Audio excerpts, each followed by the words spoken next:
Howdy! Welcome to our continued coverage of capital budgeting. In this example, which is example 4 in your lecture notes, we're going to take a closer look at net present value and the profitability index. And we're just going to build on it a little bit by bringing in some cash flows that you've not yet seen.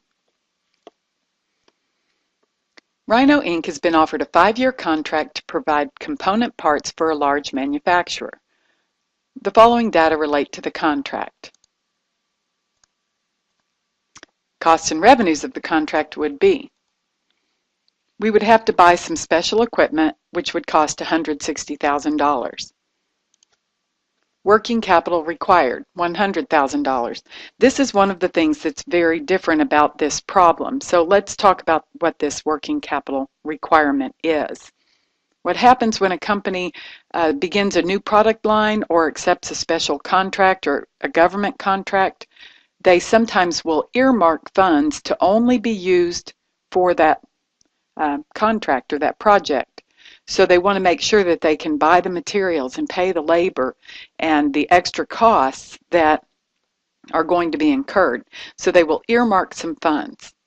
Now what this is, essentially, it's like if you invested in an IRA today.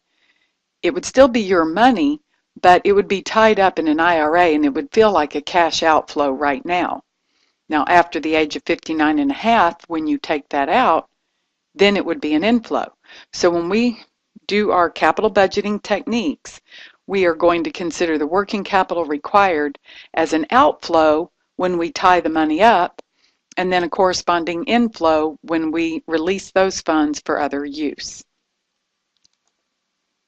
Relining of the equipment in 3 years. This is a one-time cost of overhauling the equipment, and it will cost $30,000 at the end of 3 years. Salvage value of the equipment in 5 years. This is for the equipment we're considering buying, and we believe we can sell it for $5,000 5 years from now. Annual revenues and costs from parts sold. We believe the contract will bring in annual revenues of $750,000. Cost of goods sold, excluding depreciation, is $400,000. So notice they have excluded depreciation for us. We will not need to make an adjustment to our cash flows for that expense. Out-of-pocket operating costs are $270,000, and that's for salaries and shipping and other costs. All right, with that, what we want to do is note that at the end of 5 years, the working capital of $100,000 would be released for use elsewhere. That becomes a cash inflow in 5 years then. Rhino Inc. uses a discount rate of 10%. Should the contract be accepted based on the net present value method? What is the Profitability Index? To do either of those calculations, we're first going to have to calculate the net cash inflow in years 1 through 5. So if you will turn your focus to the bottom part of the list of costs, you will see that sales revenue is $750,000, and to get the net cash flow, we will subtract out any cash type expenses. That would include cost of goods sold, excluding depreciation, and out-of-pocket costs for operating expenses of $270,000. This is going to give us a net cash inflow of $80,000 per year for 5 years. So this is the reason we are considering buying this new equipment. Now we can compute the net present value. To do so, I usually set up some type of table. You probably have some format you like to follow at this point. I'll have a column per year, description, cash flow, present value interest factor, noting that the company does use a 10% discount rate. And based on that, I will calculate the present value of every cash flow. I'll focus first on the inflows. In years 1 through 5, the annual net cash inflows are $80,000. This is an annuity because it happens every year for 5 years, and it's the same amount every year for 5 years. So we're going to get 80,000 times 5. We're going to get $400,000. But we need to bring that back to what it's worth today, given the annual compounding of interest and inflation. Since the cost of capital is 10%, I went to the annuity table, 10% column, 5-year row, and found 3.791. 80,000 times 3.791 is 303,280. So the present value of that $400,000 is 303,280. Now, if you're still not familiar with how to go get those present value interest factors, do go ahead and look that up. But we've done this, with several examples up to this point. The next cash flow I'm going to consider is the incremental salvage. We can sell this asset at the end of 5 years for $5,000. So I went to the present value of a dollar table, since this cash flow occurs one time 5 years from now. And 5,000 times 0.621 is $3,105. So the present value of $5,000 5 years from now is $3,105.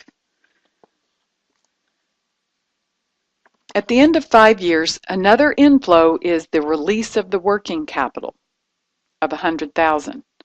And so since that happens one time 5 years from now, the present value of that is $62,100.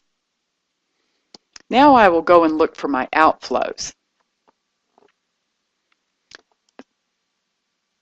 The first thing I like to consider is the net initial investment.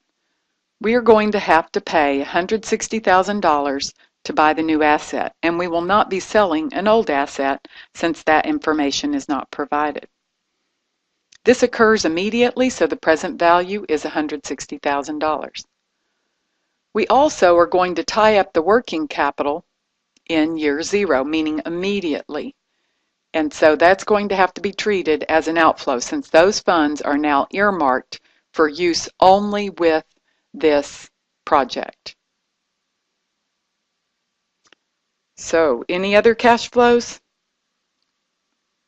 Hopefully you said, what about the relining of the equipment at the end of year 3? That is going to be an outflow that occurs 3 years from now, so that 0.751 is from the present value of a dollar table, 10% column, 3-year row. The present value of that cash flow is an outflow of $22,530. When we net out the cash flows at present value, we will get $85,955. Now, this does not mean this is what the project will earn. What we do know is that the net present value is greater than 0. What that means is that the project is expected to earn a return greater than 10%, which means it is an acceptable project.